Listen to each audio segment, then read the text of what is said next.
में चल पड़ी। बोला ये प्यो के जाऊं वो थी कोई आसरा मिलेगा, पर घर में बैठे हैं छतरी पीर चौहान जा करा को गधा पीर दा बोल साचे दरबार की।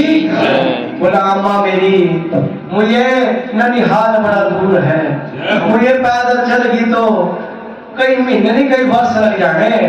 तूने बुझड़ी ऐसा काम कर, पिता से 2 तोले बैले का गड्ढुआ मांग ले, वो गड्ढुए बैठ के जाना।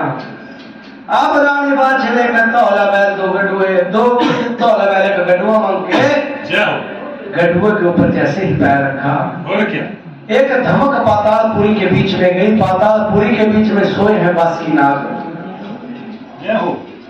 और ऐसी धमक पातालपुरी के बीच में गई, पद्मा रानी ठंडी पाक चुराया कर दिया बढ़कर आ रहे। जय हो। बासुकीनाग लो एक किया कि चुनो आया हो बाखा और क्या हां ये भी डांगरिया हो भाई।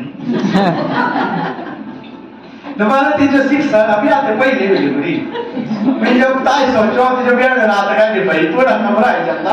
मैं डरा तू सब देख वो जहर पीने पता लगा जहर आए जहर ला है हैं पी ले देख कीड़े पौना याद है।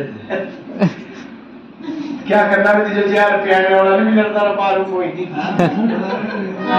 तो क्या हुआ कि जैसे ही नमक पातालपुरी के बीच में गई, पद्मा रानी ठंडी पाक चलवाया करती, हाथ दा पखुआ गिर जाते 16 सिंगार।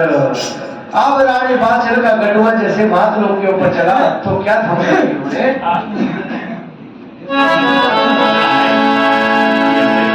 अब रानी बाचल ने गड्ढुए के ऊपर पैर रखा, जय हो। ऊपर आसमान की तरफ देखने लगी तो एक पेड़ के ऊपर काली कोयल बैठी। वो हाजी बोले कोयले क्या भाषा लगी तो सुनाने मुझे पता भैया बाबा अपने प्यो के चलिए ना मुझे मैंने पता नहीं कब आना है। बोले बोले एक संदेशा तो मेरे